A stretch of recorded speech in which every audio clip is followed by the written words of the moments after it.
Bueno, muchas gracias por la invitación, gracias a los organizadores y pues me da mucho gusto participar en la Fiesta de la Cosmonáutica porque el espacio pues también es un tema que a mí me apasiona. Les voy a platicar un poquito de lo que he desarrollado en mi estancia en la UAP durante mis estudios de maestría y ahora en doctorado y espero que les parezca interesante esta presentación.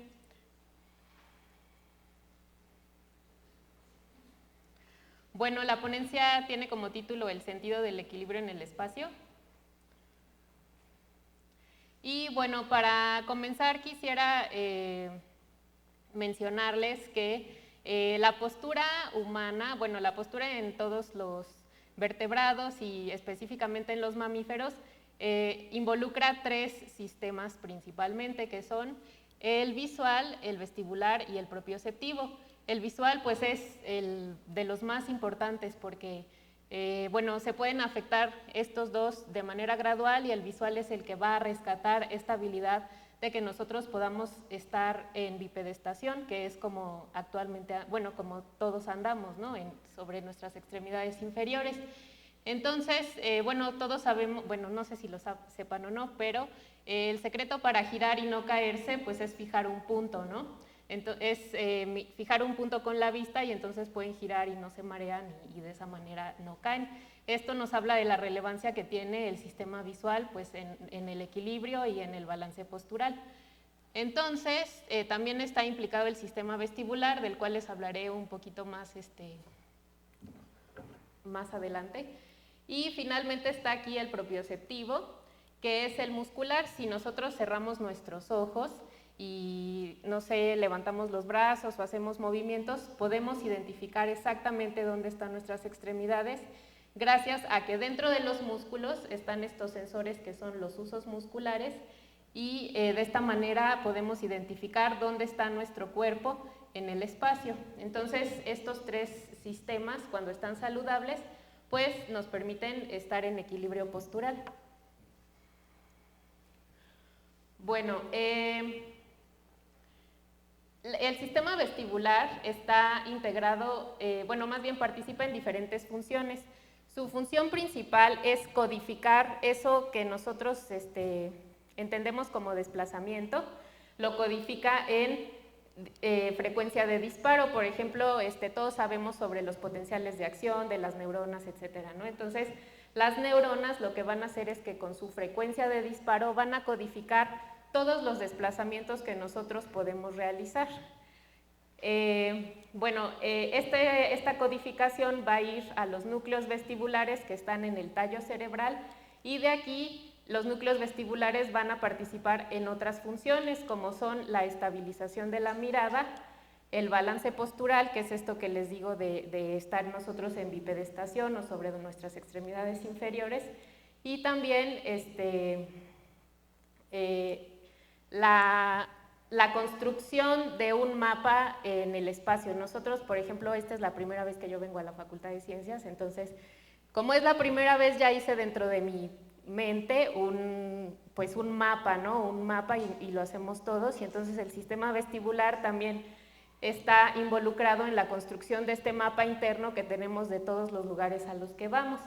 Entonces, existe esta prueba, que es la estabilometría, que consiste en registrar los movimientos posturales mientras estamos de pie. Si yo les pidiera a todos ustedes que se pusieran de pie, ¿sí lo podrían hacer? ¿Sí? Por favor. Muchas gracias. Y que cerraran sus ojos también, por favor. Ajá. Entonces quiero que pongan mucha atención en los movimientos, que si están haciendo movimientos o no, qué está pasando con sus músculos.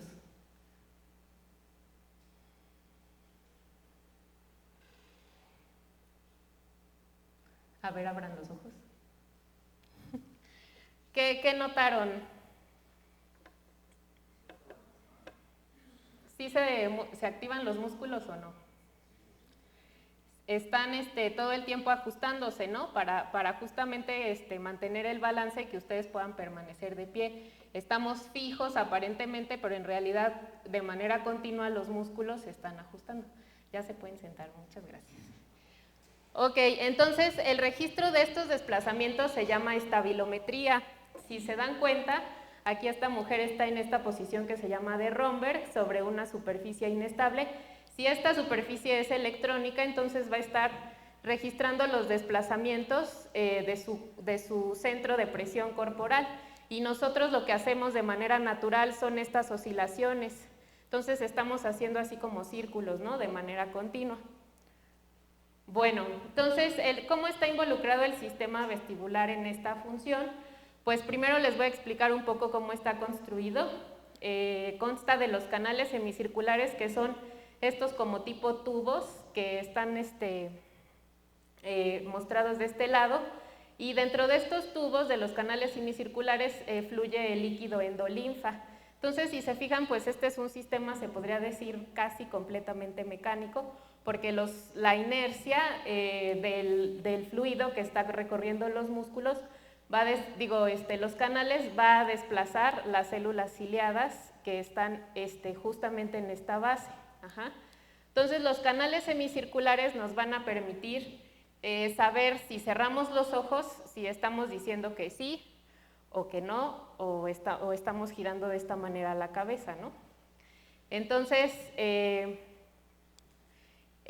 bueno, dentro de este abultamiento que ven aquí, que está al final de los canales, se encuentran estos otros órganos que se llaman los otolitos. Ajá, entonces son el utrículo y el sáculo. Como les dije, los canales semicirculares nos van a detectar o nos van a ayudar a detectar los giros, que es cuando decimos que no, decimos que sí, pero los otolitos lo que detectan es aceleración traslacional o aceleración lineal, es decir, en el plano cuando nos movemos así en el coche o cuando estamos en el elevador, esa sería la aceleración lineal. Entonces, los otolitos también tienen un sistema inercial para poder permitir esta detección. Esto que ven acá es un material de calcio, ajá, que está sobre un material gelatinoso, entonces pues tiene más densidad que el que está subyacente, y cuando estamos, por ejemplo, en el transporte público o en un coche, etcétera, y frena de pronto, pues lo que va a suceder es que la autoconia, que son este material, estos cristales, pues se van a seguir, ¿no? Así como nosotros nos seguimos cuando se frena el auto, y van a desplazar estos cilios, o bueno, estas estructuras prolongadas, que son los cilios propios de estas células, que se llaman células ciliadas justamente, y que en su base tienen una neurona. Recuerdan que les dije de la codificación del movimiento a través de las neuronas, pues esta es la vía como se codifica el movimiento y llega al sistema nervioso. Aquí, si se fijan, está el nervio vestibular y está muy cerca del nervio auditivo. Esta es la cóclea, que es el principal órgano sensorial de la audición. Y bueno, aquí ya se unen para formar el octavo par craneal, que es el vestíbulo coclear, ¿no? Entonces, el sistema de la audición está muy, muy relacionado con el sentido del equilibrio también. Bueno, y entonces los otolitos principalmente son los sensores naturales a la fuerza de gravedad. Entonces, cuando ya estamos en un ambiente de microgravedad, los otolitos pues se vuelven locos, ¿no? O sea, dicen, ¿dónde está mi referencia? ¿Dónde está la fuerza a la que estoy sensible? Porque a partir de esa van a marcar una orientación, una vertical para nuestro eje corporal y una horizontal para que nosotros podamos distinguir los espacios. Entonces, cuando esta fuerza ya no existe, pues, o sea, ya se vuelven locos y ya empiezan a hacer cosas raras, ¿no? Entonces, ¿qué pasa con los astronautas cuando ingresan a la gravedad, a la microgravedad? Pues experimentan náusea, vértigo, vómito, dolor de cabeza. O sea, si se fijan todo esto, nosotros no somos ajenos, porque a lo mejor cuando íbamos en el coche o en un transporte, pues también nos mareamos y experimentamos todo esto, ¿no? Entonces, a esto se le llama síndrome de adaptación espacial, y es un síndrome de adaptación porque gradualmente el astronauta se va adaptando a esta nueva condición de microgravedad, pero sí, esta adaptación dura alrededor de 6 días, a lo mejor, otros efectos son más prolongados. Entonces, pues sí es un tiempo clave en el que a lo mejor sí tienen que hacer una maniobra o una misión, o etcétera, pues van a estar completamente desubicados espacialmente y tienen que buscar otras referencias para ubicarse en el espacio. Bueno, y como saben, en la Estación Internacional Espacial hay bueno, es un laboratorio, ¿no? Entonces han llevado diferentes especies animales, anfibios, plantas de todo tipo, y les voy a platicar un poco de lo que se ha hecho con ratas, y no solamente en la Estación Internacional Espacial, sino aquí en la Tierra, también se hacen experimentos con estos animales y la gravedad. Por ejemplo, en este experimento, lo que hicieron fue poner a ratas en una centrífuga y ver qué pasaba si disminuían, bueno, en este caso algunas en microgravedad y otras con gravedad aumentada, o sea, más de un G. En este caso, por ejemplo, experimentaron con 2G, ¿no? Y lo que encontraron fue que el número de sinapsis, o sea, de uniones entre neuronas, aumentaba cuando las ratas estaban en un ambiente de microgravedad y disminuía cuando se aumentaba la gravedad a la que estaban sometidas. Esto quiere decir que las conexiones neuronales podrían tener una relación en su formación con respecto a cuántos Gs está sometido el animal, ¿no? Entonces esto nos dice que sí, efectivamente hay una relación entre las conexiones sinápticas y el número de Gs a los cuales pues nos desenvolvemos, ¿no? Bueno, y después tenemos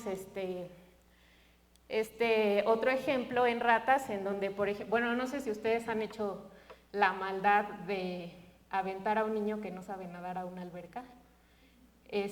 Lo primero que hace es voltearse y nadar, ¿no?, a una orilla, y lo hace de manera refleja. A esto se le llama reflejo de enderezamiento. Ajá. Y entonces lo que hicieron fue hacer algo similar, pero con ratas neonatas. Entonces, las pusieron volteadas sobre el agua, y lo que pasó fue que aquellas que estuvieron expuestas en un ambiente de microgravedad durante su gestación, pues no, o sea, tuvieron este reflejo atrasado, es decir, como que les costó más detectar la fuerza gravitatoria y ya nadar para salvarse, a comparación de las que sí estuvieron en un ambiente a un G. Bueno, y esto nos habla también de que dentro de la gestación o de la formación de los órganos sensoriales, pues está implicada la fuerza gravitatoria. Con respecto a lo que se ha encontrado en humanos, también se han hecho muchísimos trabajos, yo solamente les voy a hablar de 2. Por ejemplo, es un registro de los movimientos del cuello que tiene una persona antes de su viaje al espacio y después.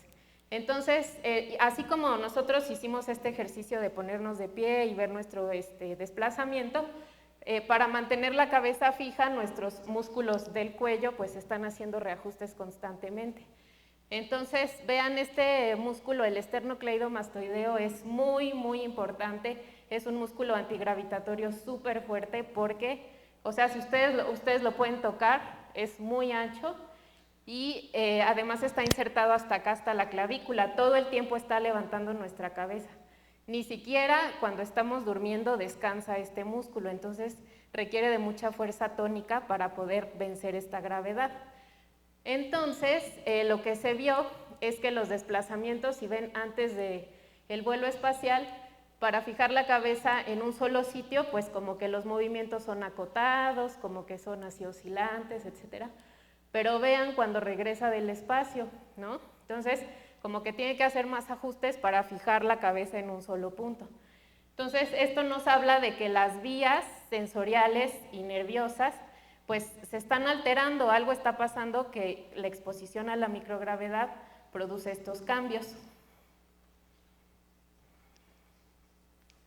Bueno, otro de los, como les hablé, el sistema vestibular está implicado en varias funciones. Entonces, otra de las funciones en las que participa pues es en los movimientos oculares. Para que nosotros podamos leer o fijar la mirada, necesitamos un sistema vestibular pues íntegro, ¿no? Entonces, no sé si por ejemplo se han quedado viendo al metro y cómo se hacen los ojos, ¿no? así se mueven de manera rápida y es un reflejo. A este reflejo se le llama reflejo vestíbulo ocular y, también tiene otra derivación, otra vertiente que se llama nistagmo, que son ambos movimientos en los cuales el vestíbulo está implicado. Entonces, en esta prueba lo que se hizo fue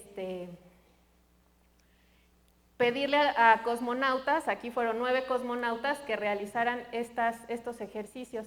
Estos ejercicios son de seguimiento de un punto. Por ejemplo, si yo marco aquí láser y les pido que todos sigan este punto, ¿no? Bueno, es una línea derecha, ¿no? En las pruebas, pero... entonces, así son las pruebas para realizar estos registros, estos trazos. Entonces, si se fijan, los movimientos son de un lado hacia el otro, pueden ser también hacia arriba o hacia abajo. Y fíjense cómo son los trazos, son así como suaves, no son escalonados, o sea, esta sería una función normal. Estos dos corresponden a la función antes del vuelo, pero ¿qué pasa después del vuelo? Pues vean cómo son los movimientos, ¿no? Todos accidentados, como que les cuesta mucho seguir un objetivo, ¿no? Entonces, pues aquí se puede ver cómo esta función del sistema vestibular también está afectada por exposición a la microgravedad. Bueno, y en este otro experimento participaron 2 astronautas, su misión fue de 180 días y también realizaron esta tarea de seguir un blanco con los ojos. Entonces, aquí, por ejemplo, cada puntito, bueno, el círculo es un sujeto y el cuadrado es otro sujeto, son 2 sujetos. Entonces, mientras se mantienen en la línea punteada, los sujetos sacan 10 en su prueba, ¿no? Entonces, esto es antes del vuelo. Después, durante el vuelo, vean cómo su desempeño en estas tareas que les dejan de seguir un blanco, pues se deterioran mucho, ¿no? Están muy, muy lejos de aquí de estar en la banda aceptable en la tarea. Entonces, durante el vuelo, pues no pueden realizar la tarea adecuadamente hasta que ya pasan varios días. Aquí ya están en 140 días, más de 100 días en microgravedad, y entonces ya pueden realizar la tarea uno de ellos tal como lo hizo en la Tierra. Ajá. Y después, ¿qué pasa? Llegan a la Tierra otra vez y otra vez tienen su función ocular afectada, ¿no? Entonces tienen que pasar otra vez por un periodo de adaptación, pero ahora a la gravedad terrestre. Bueno, entonces ahora sí les voy a hablar de la propuesta en la que estoy trabajando. Es una prótesis del sistema vestibular. Esta está pensada para cualquier, digamos, situación en la cual el balance corporal esté comprometido. Sí hay muchas patologías del sistema motor, no nada más del sistema vestibular, que hacen que la postura pues no sea la ideal, ¿no? Entonces, no sé, la gente se cae o las personas de la tercera edad, etcétera. Entonces, nosotros estamos pensando en un sistema no invasivo en el cual, que pueda ayudar a recuperar estas funciones. Entonces, ¿en qué consiste? Bueno, este es un esquema general de las prótesis vestibulares que se han desarrollado alrededor del mundo. Se trata de sensores inerciales, un procesador y unos electrodos cercanos al nervio vestibular. En nuestro caso, los electrodos están colocados sobre la apófisis mastoides. Si ustedes tocan detrás de sus orejas, hay un huesito, esa se llama la apófisis mastoides, y justo detrás de ese hueso está el sistema vestibular. Entonces, lo que hacemos es colocar electrodos de estimulación superficial en ese punto de los 2 lados o de un solo lado y, y pasar una corriente eléctrica. Entonces, ¿en qué está basado este principio? Pues primero que los sensores que tenemos naturales a la aceleración lineal y angular, como ya les mencioné, los canales semicirculares y los otolitos, pues se pueden sustituir por una propuesta electrónica. La microelectrónica ya ha permitido esto. Entonces, podemos sustituirlos por giróscopos y acelerómetros, ¿no? Entonces, aquí hay un problema porque necesitamos un algoritmo, como les decía, que codifique estas aceleraciones a frecuencia de disparo, y esa frecuencia de disparo que nosotros seleccionemos pues es la que vamos a aplicar en los electrodos de estimulación. Nosotros hemos propuesto cerrar el dipolo en uno de los lados, porque cuando atravesamos, como lo hacen los trabajos que, bueno, hay muchos trabajos con respecto a la estimulación transmastoidea, en donde la corriente eléctrica atraviesa de un lado a otro, de los oídos, pues hay muchas estructuras intermedias, ¿no? Está el tallo cerebral, o sea, está ahí en todos los pares craneales, entonces como que se pueden afectar muchas más estructuras que si se cierra el dipolo en un solo lado. Bueno, esta es entonces la patente de la UAP que desarrollamos. Esta es la idea, son electrodos que están distribuidos en la región periauricular y los dipolos se cierran aquí mismo, ¿no? Entonces pusimos así varios para que podamos explorar muchas opciones. Y pues esta es cómo se vería digamos desde arriba. Tendremos los sensores inerciales, todavía estamos pensando qué región o qué zona del cuerpo es mejor. Hay quienes ponen los sensores inerciales a nivel de la lumbar, o sea, en la cintura, hay quienes lo ponen en la cabeza, ¿no? Entonces, en este ejemplo, pues está en la cabeza. Después viene el microcontrolador que va a hacer esta relación movimiento-frecuencia, y después esa frecuencia de disparo pues se va a inyectar a electrodos y los electrodos pues van a cerrar el circuito de la corriente. Bueno, con esto de la estimulación galvánica vestibular, que es esta técnica en la cual se colocan electrodos alrededor de la región vestibular, hemos hecho varios experimentos. Entonces, por ejemplo, en el dipolo se cierra, así como les digo, atravesando pues todas las estructuras intermedias, y aquí tenemos registros de estabilometría como el que les mostré al inicio. Primero la persona está pues acotada a una región, está oscilando, y bueno, es con respecto al tiempo el plano X y el plano Y. Y cuando aplicamos la estimulación galvánica vestibular, vean lo que sucede. Aquí está en azul sin estimulación, luego en rojo se desplaza, y en verde, cuando ya retiramos el estímulo, lo que hace es regresar al mismo sitio donde estaba oscilando. Entonces, pues esto nos dice que sí podemos dirigir hacia dónde queremos que el sujeto se mueva, ¿no? Porque además, si cambiamos la polaridad de la corriente que estamos atravesando aquí, el sujeto cambia de dirección su desplazamiento. Entonces, eso nos dice que, bueno, lo que pensamos en un inicio es que podemos, si una persona se está cayendo, pues jalarla al lado contrario con el estímulo eléctrico para evitar esa caída. Bueno, y probamos esta configuración y también probamos esta otra, pero si se fijan, la frente de la mastoides pues está muy lejos, ¿no? Entonces igual había muchas estructuras intermedias que estaban siendo atravesadas, y los sujetos de experimentación decían, no, es que siento un sabor metálico en la lengua, no, es que estoy viendo lucecitas, o sea, como que era un estímulo ya muy molesto y no va a ser viable para el uso en la prótesis. Bueno, pero nuestra propuesta dice que la estimulación debe ser unilateral, ¿no? O sea, el dipolo se tiene que cerrar aquí. Entonces, quisimos ver si este efecto de cambiar la posición de los sujetos también ocurría cuando el dipolo se cerraba en un solo lado. Entonces se colocaron así los electrodos de estimulación, y además nos preguntamos si era posible que una persona pudiera seguir un estímulo que va a cierta frecuencia. Entonces este es el estímulo que le inyectamos. Por ejemplo, este sujeto es una cuadrada de 0.5 Hz, por aquí lo dice, y es corriente alterna, ¿no? O sea, hay voltaje positivo y negativo.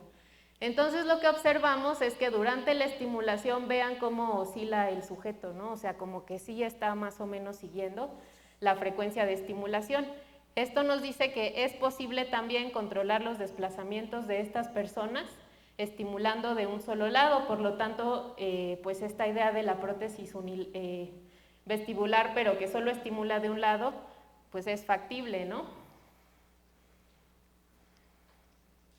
También con estudios de videoculografía hemos registrado cuáles son los cambios al aplicar el estímulo galvánico en los movimientos oculares. Entonces vean cómo este sujeto, por ejemplo, primero sigue estos cuadritos, o sea, son lo mismo, son pues puntos a los cuales tiene que seguir el sujeto con sus ojos, y este es el control. Entonces aquí como que sí le está saliendo la prueba bien, y luego le aplicamos el estímulo galvánico y vean cómo su desempeño pues ya no es el deseado, ¿no? Entonces aquí lo que estamos viendo es que este sistema pues sí está alterando la función ocular, y pues es mediante la vía vestibular, ¿no? Porque es donde estamos estimulando en el vestíbulo, y también esta estimulación es unilateral. Bueno, y esta es un experimento que se realizó en el INAOE. Es sobre una plataforma de Stuart en un simulador de vuelo. Entonces aquí la pregunta era cómo iba a afectar el desempeño del piloto en este simulador si el estímulo galvánico estaba presente. Entonces, de este lado les muestro el registro pues en donde se dio la estimulación, y este sería el control. Entonces observen, sobre todo en el trazo morado, ¿no? Cómo al aplicar el estímulo pues ya el piloto como que quedó muy desorientado, y el desempeño pues ya no fue el mismo que el de los demás trazos que corresponden pues al casco del piloto, a los sensores de la plataforma, etcétera, ¿no? Entonces en este caso estamos alterando también el desempeño de la persona en una tarea en donde el sistema vestibular está implicado, y de nuevo la estimulación fue unilateral. Bueno, y finalmente cuando estábamos realizando estos experimentos, pues algunas personas así como que decían, no, es que me siento muy mareada, creo que me voy a desmayar, y así.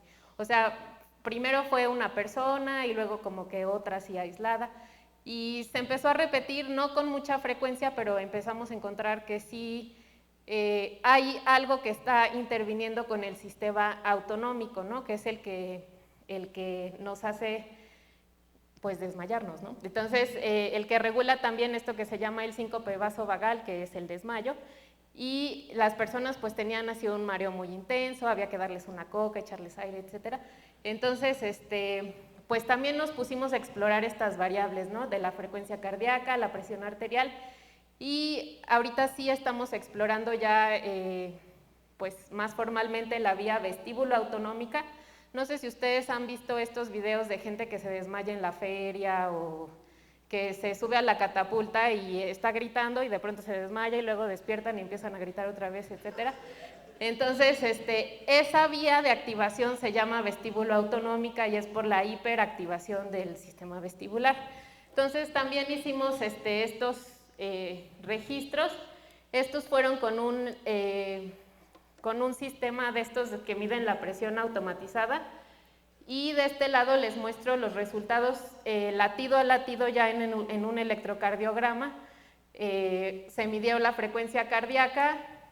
Bueno, los sistemas automatizados para medir la presión arterial permiten también medir la frecuencia cardíaca. Entonces, con que fue ese sistema que digamos nos da una variable discreta, observamos que la presión sistólica y la diastólica aumentan después de la estimulación galvánica, ¿no? Y la frecuencia cardíaca disminuye.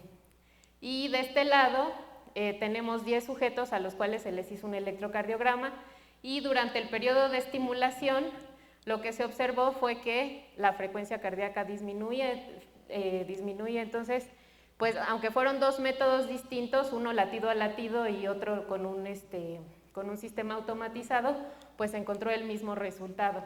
Y además este resultado se encontró después de la maniobra de cambio de postura. Esto quiere decir que cuando ahorita que ustedes se pararon, ¿no?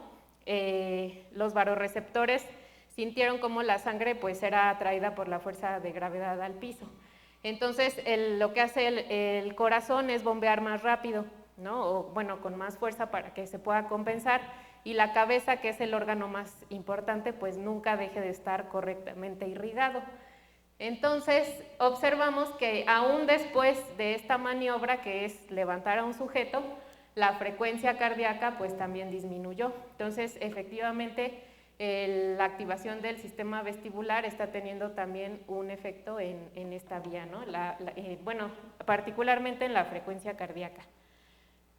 Y bueno, ¿cómo pensamos que esta prótesis vestibular pueda tener un impacto ya en la cuestión espacial y en la exploración y en los viajes espaciales? Pues primero, que va a proporcionar una entrada gravitatoria, o sea, como una gravedad artificial o bueno, una fuerza similar que mantenga activados a los otolitos y no sea primero un G y luego microgravedad y entonces los otolitos ahí empiezan a hacer cosas raras, ¿no? Sino que se vaya disminuyendo esta entrada gradualmente y esto posiblemente acortaría el tiempo de adaptación al espacio.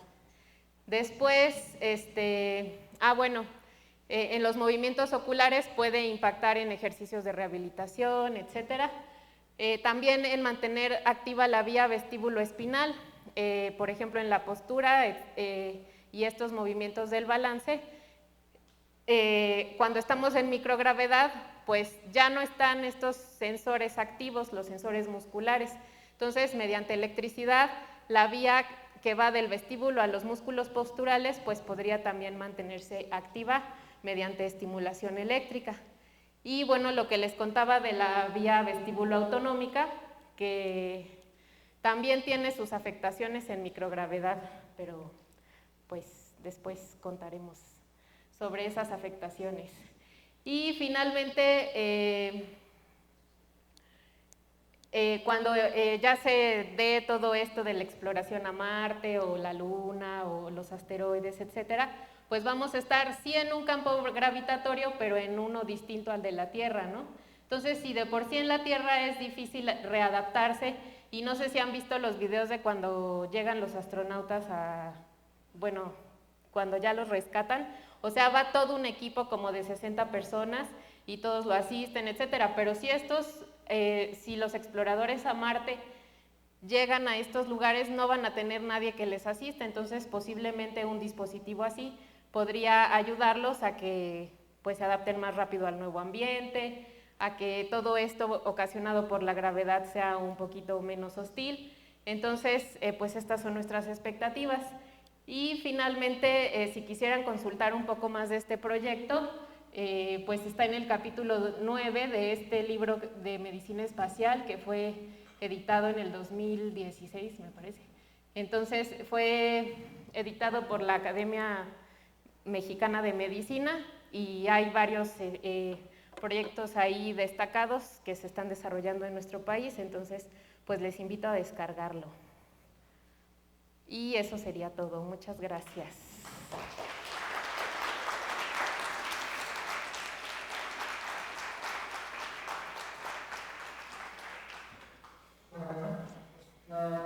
Preguntas, por favor, levanten la mano y pasen por ese micrófono. ¿Alguien tiene una pregunta?